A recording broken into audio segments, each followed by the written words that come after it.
আসসালামু আলাইকুম প্রিয় দর্শক, অন্য মঞ্চের আলাপচারিতায় আপনাদের সকলকে আমন্ত্রণ জানাচ্ছি। ইরানের হাতে কি সত্যি পরমাণু বোমা আছে, না এটি শুধুই হুমকি? আর যদি পরমাণু বোমা না থাকে তাহলে ইরান এতটা শক্তিশালী ভাবে অবস্থান করছে কিভাবে, এতটা শক্তি দেখায় কিভাবে? পাশাপাশি একথাও প্রশ্ন আসছে যে যদি শুধু হুমকি হয় তাহলে আমেরিকা ইসরায়েল তারাই বা কেন ইরানকে এত হিসাব করে চলে? তাদের কাছে তো গোয়েন্দা তথ্য আছে, স্যাটেলাইট আছে, অনেক কিছু। তারপরেও সুপ্রিয় দর্শক, আজকে এই সমস্ত নিয়ে আলোচনা করব। আমি আশা করি যে আজকের এই ভিডিওটা যদি আপনারা শোনেন তাহলে ইরানের হাতে পরমাণু অস্ত্র আছে কিনা এবং ইরানের আসল শক্তিটা কোথায়, এই বিষয়গুলো একেবারেই আপনাদের কাছে খুব পরিষ্কার হয়ে যাবে। তো চলুন আজকের আলোচনা শুরু করা যাক। তবে শুরুতেই আপনাদের কাছে একটু বলে রাখি, এই ভিডিও যদি ভালো লাগে তাহলে লাইক, কমেন্ট করবেন, শেয়ার করবেন। ভিডিও ভালো লাগলে নিশ্চয়ই আপনারা সাবস্ক্রাইব করবেন, সাবস্ক্রাইব করে সঙ্গে থাকুন। চলুন মূল আলোচনায় চলে যাওয়া যাক। ইরানের কাছে পরমাণু বোমা আছে কিনা, পরমাণু অস্ত্র আছে কিনা, এই প্রশ্ন কেন এত বেশি আসে এবং কেন এত জানার আগ্রহ এই প্রশ্নটা মানুষের ভেতরে? এই প্রশ্নের জবাবে যে কথা বলতে হবে সেটি হচ্ছে এই যে যারা জানতে চায় তারা প্রকৃতপক্ষে ইরানের বিজয় দেখতে চায় এবং ইরানকে তারা খুব ভালোবাসে, এটা বুঝতে পারি। ইরানের জনগণের পাশে তারা থাকতে চায়, এটাও আমি বুঝতে পারি। অনেক মানুষ আছে যারা এই ক্ষতিটা, ইরানের যদি কোনো রকমের কোনো ক্ষতি হয় তাহলে সেই ক্ষতিটা যেন তার হবে এমন একটা মনোভাব, এমন একটা অনুভূতি তাদের ভেতরে আছে। এই কারণে তাদের ভেতরে বারবার এই কথা ঘুরে ফিরে আসে যে সত্যি কি ইরানের কাছে পরমাণু অস্ত্র আছে? তো আমি এই প্রশ্নের জবাবে বলবো যে ইরানের কাছে পরমাণু অস্ত্র আছে কি না সেইটা অনেকগুলো ছোট ছোট ইঙ্গিত দিয়ে আমি আপনাদেরকে তুলে ধরবো। ইরান যেহেতু সরাসরি কখনোই বলেনি যে আমার কাছে পরমাণু অস্ত্র আছে, এমনকি যে ইসরায়েলের কাছে পরমাণু অস্ত্র আছে একদম পরিষ্কার, মোটামুটি সবাই জানে। তারপরে ইসরায়েল কিন্তু আজ পর্যন্ত ঘোষণা দেয়নি যে তাদের কাছে পরমাণু অস্ত্র আছে। আমি এখানেই একটা ইঙ্গিত দিয়ে রাখলাম যে ঘোষণা দেওয়াটাই কিন্তু খুব জরুরি না, ঘোষণা ছাড়াও অনেক কিছু হতে পারে। আপনারা জানেন যে ইরানে যে 1979 সালে বিপ্লব হলো, এই বিপ্লবের আগে থেকে কিন্তু ইরানের পরমাণু কর্মসূচি শুরু হয়েছিল। তখন আমেরিকা ইরানের এই পরমাণু কর্মসূচি পরিচালনা করত, কিন্তু বিপ্লবের পর ইরানের সাথে যখন আমেরিকার একের প্রচন্ড রকমের শত্রুতা শুরু হলো, তখন আমেরিকা এই পরমাণু কর্মসূচির উপর নিষেধাজ্ঞা দিল। তারা তো করলোই না, বরং নিষেধাজ্ঞা দিল। এরপরে ধীরে ধীরে ধীরে ধীরে ধীরে বহুদিন পার করে রাশিয়ার সহযোগিতায় ইরান মূলত তার পরমাণু কর্মসূচি এই পর্যন্ত এগিয়ে নিয়ে গেছে। কখনো কখনো কোনো কোনো সূত্র থেকে বলা হয়, দাবি করা হয় যে পাকিস্তানও নাকি এই ক্ষেত্রে সহযোগিতা করেছে। বিশেষ করে পাকিস্তানের পরমাণু বিজ্ঞানী আব্দুল কাদির খান, তিনি নাকি এক্ষেত্রে সহযোগিতা করেছেন। এটার ব্যাপারেও সুস্পষ্ট কোনো বক্তব্য ইরান বা পাকিস্তান কারোর কাছ থেকেই পাওয়া যায় না, বিভিন্ন সূত্র থেকে প্রশ্নগুলো আসে। তো যাই হোক, ইরানের কাছে পরমাণু বোমা আছে কিনা এই প্রশ্নটা সবচেয়ে বেশি আসে যে কারণে, সেটি হচ্ছে যে আমেরিকা ইসরায়েলের মতো এত বড় বড় শক্তিধর দেশ, যাদের অস্ত্র এবং যাদের টেকনোলজির কাছে সারা বিশ্ব কোণঠাসা, সেই জায়গায় ইরান এদের সাথে একের বুকে বুক, চোখে চোখ রেখে কথা বলে, মানে একেবারে পাঞ্জা লড়ার মতো। কখনো ইরানের ভয় নেই, ডর নেই, কখনো ইরান তাদেরকে সমীহ করে কথা বলে না। এই যে সমীহ করে কথা বলে না, তাহলে প্রশ্ন আসে যে কিসের শক্তিতে ইরান এদের বিরুদ্ধে এইরকম শক্তভাবে দাঁড়াতে পারে, শক্তভাবে চোখে চোখ রেখে বুকে বুক রেখে কথা বলতে পারে? এর জবাবে আমি বলবো যে ইরানের যেহেতু দীর্ঘদিন পরমাণু কর্মসূচি ছিল এবং পরমাণু কর্মসূচি থাকার কারণে প্রকৃতপক্ষে আমেরিকার সাথে ইরানের সবচেয়ে বেশি শত্রুতা হয়েছে, এতে কোনো সন্দেহ নেই। পরমাণু কর্মসূচিকে কেন্দ্র করেই সবচেয়ে বেশি তারা নিষেধাজ্ঞা দিয়েছে, ইরানকে কোণঠাসা করার চেষ্টা করেছে, ইরানকে একঘরে করার চেষ্টা করেছে, ইরানকে বাকি দুনিয়া থেকে বিচ্ছিন্ন করার চেষ্টা করেছে, ইরানের বাণিজ্য নিষেধাজ্ঞা দিয়ে ইরানের বাণিজ্য যাতে তেল কোথাও না বিক্রি হতে পারে সেই চেষ্টা করেছে, নানামুখী কর্মকাণ্ড করেছে, কিন্তু ইরান কোথাও দমে যায়নি। এর মূল কারণ হচ্ছে যে তার পরমাণু কর্মসূচি চালু রাখতেই হবে, পরিচালনা করতেই হবে। এবং খুব বাস্তব কথা হচ্ছে যে বেসামরিক পরমাণু কর্মসূচি পরিচালনা করতে, অর্থাৎ চিকিৎসা ক্ষেত্রে, কৃষি ক্ষেত্রে বা অন্যান্য গবেষণা ক্ষেত্রে যে পরিমাণে, যে মাত্রায় ইউরেনিয়াম সমৃদ্ধ করতে হয়, ইউরেনিয়াম এনরিচ করতে হয়, সেই মাত্রার চেয়ে অনেক বেশি মাত্রায় কিন্তু ইরান ইউরেনিয়াম এনরিচ করেছে এবং সেটা 60 মাত্রারও বেশি চলে গেছে বলে বলা হয়। ইরান তো স্বীকারই করে যে 60 মাত্রা, এবং লেটেস্ট তথ্য হচ্ছে যে 60 মাত্রার এনরিচড ইউরেনিয়াম অর্থাৎ সমৃদ্ধ ইউরেনিয়াম থাকলে তা দিয়ে বোমা তৈরি করা যায়, 90% এনরিচড লাগবে না। তো সেক্ষেত্রে শর্ত যেটা, যে মাত্রায় ইউরেনিয়াম সমৃদ্ধ করলে পরমাণু বোমা বানানো যায় সেই মাত্রায় কিন্তু অলরেডি ডান, এবং বহু সমৃদ্ধ ইউরেনিয়াম ইরানের হাতে রয়েছে, যা দিয়ে কিছুদিন আগে বলা হচ্ছিল যে ইরানের হাতে যে পরিমাণে সমৃদ্ধ ইউরেনিয়াম রয়েছে তা দিয়ে 10টি বোমা বানানো যায়। কিন্তু লেটেস্ট তথ্য কোন সূত্র থেকে দাবি করা হচ্ছে, বিশেষ করে পশ্চিমা জগৎ থেকে দাবি করা হচ্ছে যে ইরানের হাতে যে পরিমাণে এনরিচড ইউরেনিয়াম আছে তা দিয়ে 100 থেকে 110টি পরমাণু বোমা বানানো যায়। এবং মজার ব্যাপার হচ্ছে যেহেতু ইরান এনপিটিতে সই করা একটি দেশ, অর্থাৎ ইরান বৈধভাবে পরমাণু কর্মসূচি পরিচালনা করতে পারে, এবং ইরান কিন্তু জাতিসংঘের বা আন্তর্জাতিক আণবিক শক্তি সংস্থা আইএইএ এর নজরদারিতে তার পরমাণু কর্মসূচি পরিচালনা করে। তারপরেও অনেকগুলো পরমাণু কর্মসূচি বা পরমাণু স্থাপনা গোপনে পাহাড়ের আড়ালে এগুলো রেখেছে। তার কারণ কি? তার কারণ যদিও আমেরিকা ইসরায়েলের বোমা হামলা থেকে বা বিমান হামলা থেকে রক্ষা করা, তারপরেও একথাও ঠিক বা একথাও কিন্তু প্রশ্ন আসে যে ইরান যে এই গোপন পরমাণু স্থাপনা পরমাণু কর্মসূচি পরিচালনা করছে সেগুলো কি? তাহলে এমনি নর্মাল ইউরেনিয়াম এনরিচড করা যে ব্যাপারটা সেটা তো হয় ফোর্দোতে, আরাকে, তারপরে ইস্পাহানে, নাতানসে, অনেক জায়গায় হয়, কিন্তু গোপন করে এই পরমাণু স্থাপনাগুলো কেন পরিচালনা করা হচ্ছে? এবং আমেরিকার বা পাশ্চাত্যের দাবি গোপন পরমাণু স্থাপনা আছে যেখানে এই শর্তের বাইরে গিয়ে তারা এনরিচড করে ইউরেনিয়াম। এটা আরেকটা ইঙ্গিত। এরপরে আমি গত কয়েকদিন আগে একটা কথা বলেছিলাম, কিন্তু আজকে আমি একদম পার্ট বাই পার্ট আমি আপনাদের সামনে তুলে ধরার চেষ্টা করবো যুক্তিগুলো, ইঙ্গিতগুলো। ইসরায়েল যখন ইরানের উপর হামলা চালিয়েছিল অপারেশন ট্রু প্রমিস 2 তে সম্ভবত হামলা চালানোর পরে ইরান জবাব দিয়ে সেমনানে ওই সময় ছোটখাটো একটা ভূমিকম্প হয়েছিল, 4.5-5 মাত্রার ভূমিকম্প, এবং সেই ভূমিকম্প নিয়ে নানা রকম প্রশ্ন তোলা হয়েছিল। তখনই বলা হয়েছিল যে ইরান পরমাণু বোমার পরীক্ষা চালিয়েছে। কিন্তু তখনকার আইআরজিসির অ্যারোস্পেস ডিভিশনের চিফ ব্রিগেডিয়ার জেনারেল আমির আলী হাজিজাদে তিনি বলেছিলেন যে ইরানের হাতে পরমাণু না, তার চেয়ে বড় কিছু প্রযুক্তি আছে, পরমাণু প্রযুক্তির চেয়েও বড় কিছু আছে। এবং মজার ব্যাপার হচ্ছে যে সেই দিনই তাকে ইরানের সর্বোচ্চ রাষ্ট্রীয় পুরস্কারে ভূষিত করা হয়। খেয়াল করুন বিষয়গুলো। এরপরে খুব সম্প্রতি একটা রিপোর্ট এসেছে, আমি একটা ভিডিও করেছিলাম যে 1 সপ্তাহের ভিতরে ইরানের 99 বার ভূমিকম্প অনুভূত হয়েছে, এমনকি সম্ভবত গতকালকেও ভূমিকম্প অনুভূত হয়েছে। তো এই যে 99 বার ভূমিকম্প অনুভূত হলো ইরানে, এত ঘন ঘন কি কারণে ভূমিকম্প অনুভূত হয়? এটা তো একটা অদ্ভুত ব্যাপার, অবিশ্বাস্য ব্যাপার, এবং রিয়েলি সন্দেহ জাগে, দ্বন্দ্ব, সংশয় আনে। এইরকম ভূমিকম্পের একটা ঘটনা আমি আমার বাস্তব অভিজ্ঞতা দিয়ে বলি, আপনারা খেয়াল করুন। সম্ভবত 2015 বা 16 সালের দিকে, তখন আমি ইরানে, আমি তো তেহরানে থাকি, তেহরান শহরের যে অঞ্চলে আমি থাকতাম সেখান থেকে কারাজ শহরটা খুব কাছাকাছি, কত 15-20 কিলোমিটার হবে। তো তেহরান থেকে কারাজে যাওয়ার যে হাইওয়েটা আছে, এই হাইওয়ের ডান পাশে একেবারে পুরো পর্বতমালা, জাগ্রস পর্বতমালা। কারাজ এবং তেহরানের মাঝামাঝি জায়গাটাই ওখানে একটা পরমাণু স্থাপনা আছে, পরবর্তীতে আমি জানতে পেরেছি। তো আমি যে কথা বলছিলাম, সেদিন আমি রাতের বেলায় বাসায়, আমি তো ফ্যামিলি সহ থাকতাম, বাসায় রাত 9টা, 8:30, 9টার দিকে হঠাৎ করে বড় রকমের একটা ভূমিকম্প হলো। পরে দেখলাম যে ভূমিকম্পটা থেমে গেল। কিন্তু এখানে ইন্টারেস্টেড যে ব্যাপারটা বা ইঙ্গিতপূর্ণ যে বিষয়টা, সেটা হচ্ছে যে ভূমিকম্পের সময় একটা গুম গুম গুম গুম করে শব্দ হলো। এই শব্দটা কেন হলো, এটা আমার কাছে কিন্তু তখনই একটা প্রশ্ন হয়ে দেখা দিল যে ভূমিকম্প হলো, but why this kind of sound? এই শব্দ কেন? তো আসলে সেই প্রশ্নের জবাব কিন্তু পাইনি, বা কোনোদিন মিলবেও না। ওই ভূমিকম্প বেশ বড় রকমের ভূমিকম্প হয়েছিল, কিন্তু সেটা 5.5-এর বেশি মনে হয়েছিল, রিক্টার স্কেলে সম্ভবত 5.5 ছিল। এবং ভূমিকম্পটা হয়েছিল তেহরান এবং কারাজের মাঝামাঝি একটা জায়গায়।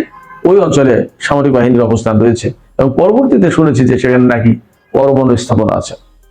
তো এই যে ভূমিকম্প হলো, গুম গুম করে শব্দ হলো, কোনো লোকজন আহত হলো না, নিহত হলো না, ঘর বাড়ি ভাঙলো না, সবকিছু ঠিক আছে, বাট কিসের শব্দ ছিল এটা আর কোনোদিন জানতে পারলাম না। এটা একটা ব্যাপার ছিল।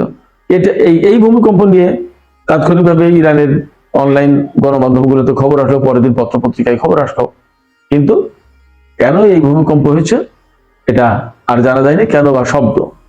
আর একটা বলি, ইরানের সেমনান প্রদেশ খেয়াল করুন, সেমনান প্রদেশ, এই প্রদেশটা হচ্ছে উত্তর পূর্বাঞ্চলীয় প্রদেশ, অর্থাৎ তেহরান থেকে যদি আপনি একদম আফগানিস্তান সীমান্ত মাসাদ ওইদিকে যেতে চান, তাহলে এই সেমনান প্রদেশ দিয়ে যেতে হবে। সেমনান প্রদেশে বিশাল বিরাট মরুভূমি আছে, শত শত মাইল জুড়ে মরুভূমি, বিশাল বিরাট মরুভূমি।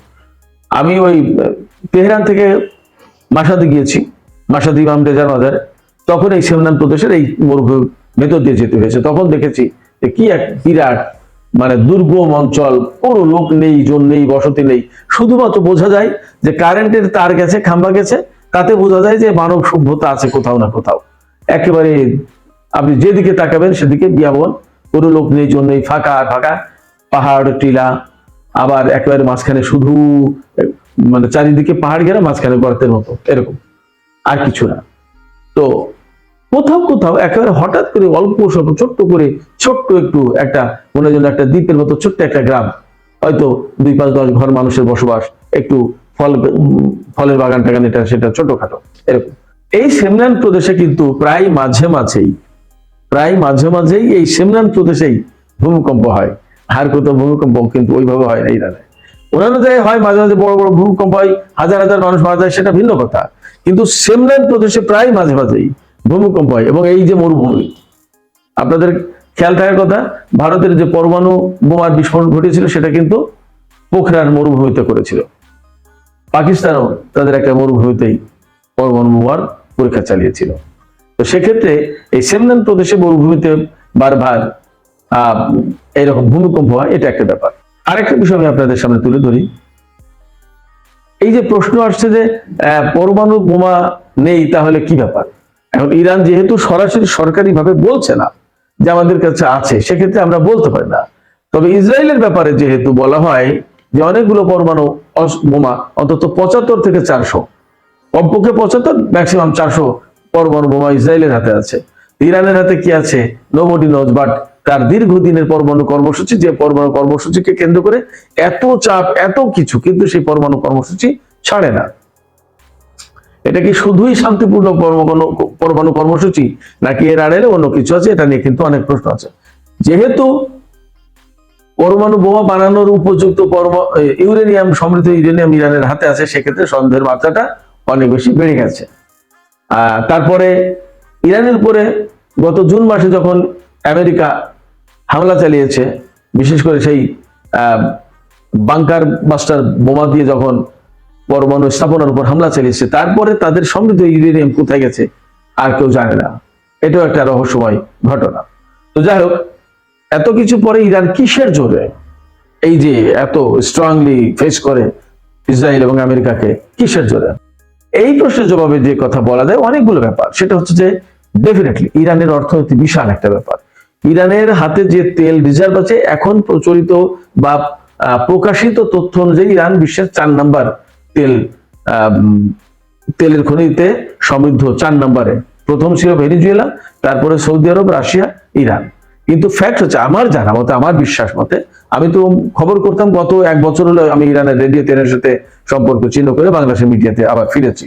আমি সর্বশেষ যে খবর করছি তাতেও বিরাট নতুন নতুন তেলের খনি আবিষ্কার হয়েছে, এমন খবর এসেছিল এই গত কিছুদিন আগে এসেছে।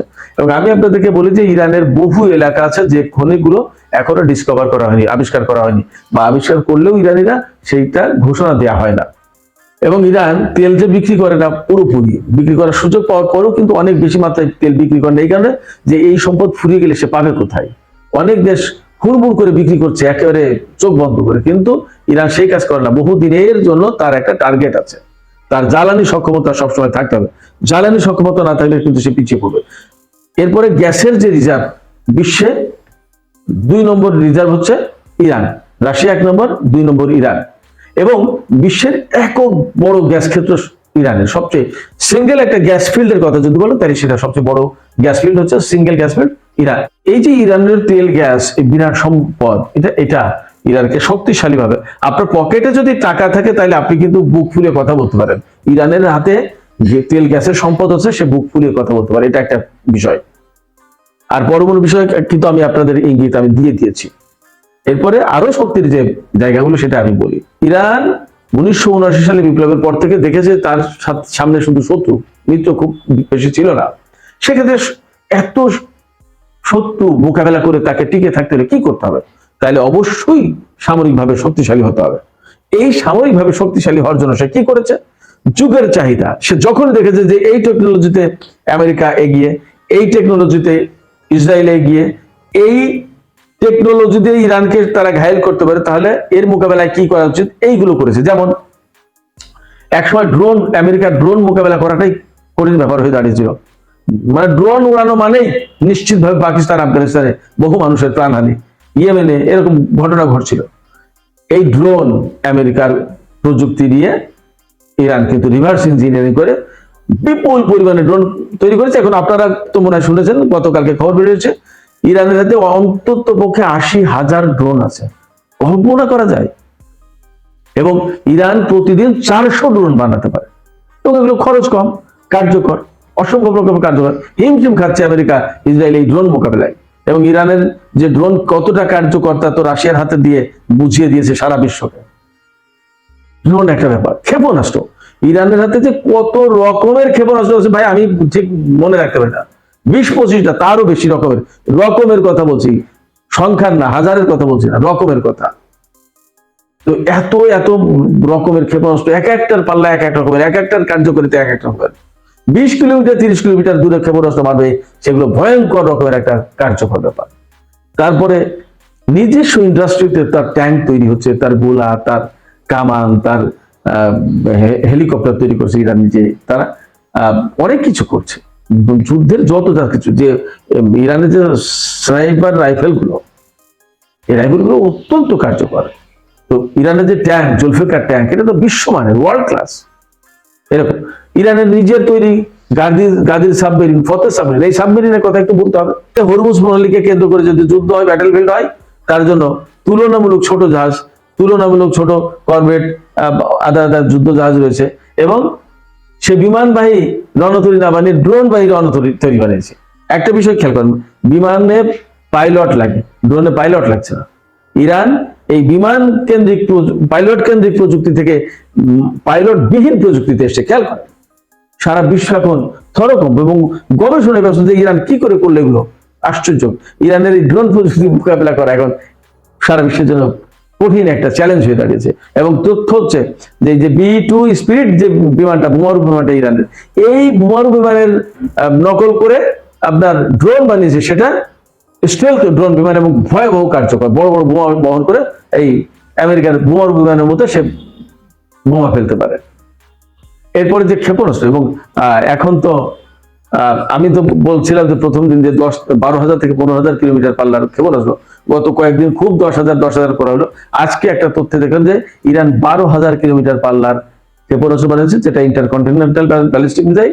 এবং একটা বিষয় খেয়াল করেন, এই ইন্টারকন্টিনেন্টাল ব্যালিস্টিক মিসাইলের ওয়ারহেডে কি থাকবে? এই সাধারণ কনভেনশনাল ওয়েপন দিয়ে তো এরকম দীর্ঘ পাল্লার বড় এত দামি মিসাইল বানানোর কোনো মানে নেই। সেক্ষেত্রে সন্দেহ আছে যে এখানে ওয়ারহেডে যদি পরমাণু বোমা বসে দেয় তাহলে কিন্তু ব্যাপারটা অন্যরকম। এবং গতকালকে ইরানের সশস্ত্র বাহিনীর chief of staff major general Abdur Rahim মুসাবি তিনি কিন্তু ঘোষণা করেছেন যে ইরানের উপর হামলা হলে কোনোই আমেরিকার কোনো নাগরিক নিরাপদ থাকবে না। এর ভিতরে কিন্তু একটা ইঙ্গিত আছে। এরপরে ইরান নিজস্ব প্রযুক্তিতে আমেরিকার F-35 জঙ্গি বিমান মোকাবেলার মতো বিমান তৈরি করেছে এবং তার কার্যকারিতা বলা হচ্ছে, তার গতি এবং তার কার্যকারিতা F-35 এর চেয়ে বেশি।